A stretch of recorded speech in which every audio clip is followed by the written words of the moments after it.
মা মা কেমন আছো তুমি মা? তুই আইসস বাপ? কিরে কেমন আছিস বোন? ভালো আছি ভাইয়া, তুমি কেমন আছো? তুই একা কেন? তোর ফুপা ফুপুরা কই? মা ওই বর্বর হানাদাররা ফুফু ফুফা বৃষ্টি সবাইকে বাইরে লাইছে মা। আমি কোনো রকম জান নিয়ে পালায় আসি মা। আল্লাহ গজব খালা আমার ফুপুরা কই, গজব খালা। মা তাই আমি ঠিক করেছি আমি যুদ্ধে যাব মা। দেশটাও একটা মা। তুমি মা হয়ে আরেক মায়ের বুক থেকে হানাদারদের খতম করতে নিষেধ করো না মা। বলো মা, হাসি মুখে অনুমতি দাও মা। আমি যুদ্ধে যাবো মা। যাবি ওই রফিক খোকা? ভাইও যাচ্ছে যুদ্ধে। যাবি যাবি খোকা যাবি। বর্বর হানাদার বাহিনীর উপরে এমন আঘাত হানবি যাতে ওরা ভয়ে থরথর করে কাঁপে ওঠে। আমি যাবো ভাইয়া, আমারও তোমার লগে লয়ে চলো। না রে পাগলি, তুই মায়ের সাথে থাকবি, মাকে দেখবি, আর তোর জন্য একটা জিনিস আনবো আমি। কি আনবা ভাইয়া? বলো না ভাইয়া, বলো। আমি লাল সবুজের একটা পতাকা আনবো তোর জন্য। তাইলে যুদ্ধ শুরু হয়ে গেছে শুনতাছি। বাঙালি মিলিটারি, ইপিআর এবং আনসার সকলে মিল্লা যে যেমনে পারতাছে যুদ্ধে ঝাঁপায় পড়তেছে, আর তাগলগে গ্রামবাসী যে যেমনে পারতাছে মুক্তিযুদ্ধে ঝাঁপায় পড়ছে। রফিক ভাই, আমরা সকলে মুক্তিযুদ্ধে যাবো, কি কও তোমরা? তুমি ঠিকই কইছো। আমগো ক্যাম্পে গিয়া মুক্তিযুদ্ধ ট্রেনিং নিয়া এই দেশে আয়া এই দেশের লেগে যুদ্ধ কইরা দেশটারে স্বাধীন করতে হইব। ঠিক কইছি না রফিক ভাই? শুনছো, পাকিস্তানি আর্মিরা জোয়ান জোয়ান ছেলেদেরকে ধরে ধরে মাইরা ফেলতেছে, আর মেয়েদেরকে ধরে ধরে তুলে ক্যাম্পে নিয়ে যাইতেছে। হায় হায়, এই অবস্থা যদি আমরা বসে থাকি ভগবতে শুধু শুধু মরতে হইব। শুধু শুধু না মইরা শত্রুর লগে লড়াই করে মরা অনেক ভালো। কি কও তোমরা? ঠিক কইছো, ঠিক কইছো। তাতে দেশের উপকার হইব। মরলে হমু শহীদ আর বাঁচলে হমু গাজী। তাহলে চলো রফিক ভাই, হ্যাঁ, এই যার যার বাড়িতে গিয়া যুদ্ধে যাওয়ার জন্য প্রস্তুতি নাও। আচ্ছা। আর শোনো তোমরা, ওই যে আমাদের পথচলার মাঠ আছে না, ঠিক ওইখানে এসে পড়বা সন্ধ্যাবেলা, কেউ যেন টের না পায়। হ্যাঁ, যাও, যে যার বাড়িতে যাও সুন্দর মতো ওইখানে এসে পড়ো। যাও যাও যাও যাও যাও, যে যার বাড়িতে যাও। রফিক ভাই, তোমরা নাকি যুদ্ধে যাইতেছো, আমারও তোমার সঙ্গে নিয়ে চলো। কি কস, তুই তো ছোট মানুষ, তোর আমি কেমন যুদ্ধে নেবো? ভাই আমারে নিয়ে চলো, সবাই মাইরা লাইছে, আমি এখন যুদ্ধে যাবো তোমার লগে। ঠিক আছে, তাহলে চল।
শোনো তোমরা, আমরা তো অনেকগুলা অপারেশন সাকসেস করলাম, এই দেশে প্রায় স্বাধীনের পথে। আমরা তাহলে গ্রামের দিকে যাইতে হইব। তুই আজকে গ্রামে যাবি, ওই গ্রামে গিয়া দেখবি ওইখানে কোনো রাজাকার আছে কিনা, থাকলে আমাকে খবর দিবি। এই দেশে কোনো রাজাকার রাখা যাইব না। ঠিক আছে ভাই, তো এখন আমি যাই। আবিদ ভাই, মারে খবর দিও, আর এই চিঠিটা দিও, বললে ভালো আছি আর আমরা একলগে আসতেছি। ঠিক আছে? ঠিক আছে, সাবধানে থাকিস।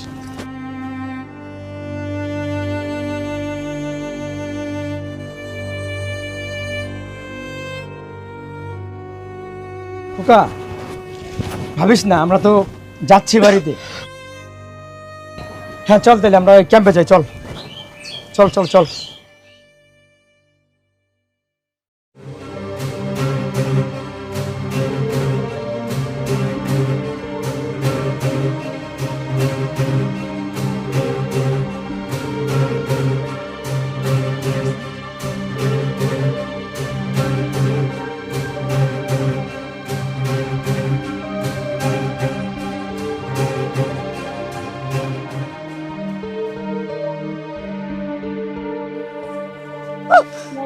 ভাইয়া ভাইয়া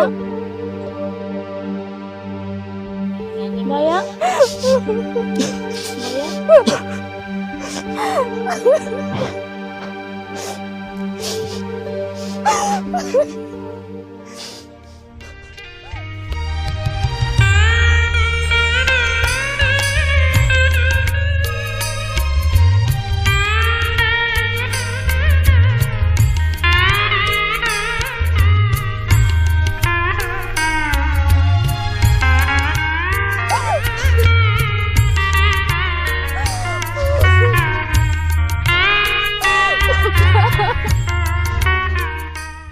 সুধী মণ্ডলী, প্রতি বছর ২৬শে মার্চে দেশের জন্য প্রাণ দিয়েছেন যারা, তাদের শ্রদ্ধার সাথে স্মরণ করা হয়। আজকের দেশপ্রিয় বাংলাদেশ অনুষ্ঠান যেন আমাদের দেশপ্রেম আর ঐক্য আরো বাড়ায়, সেই প্রত্যাশায় বিদায় নিচ্ছি।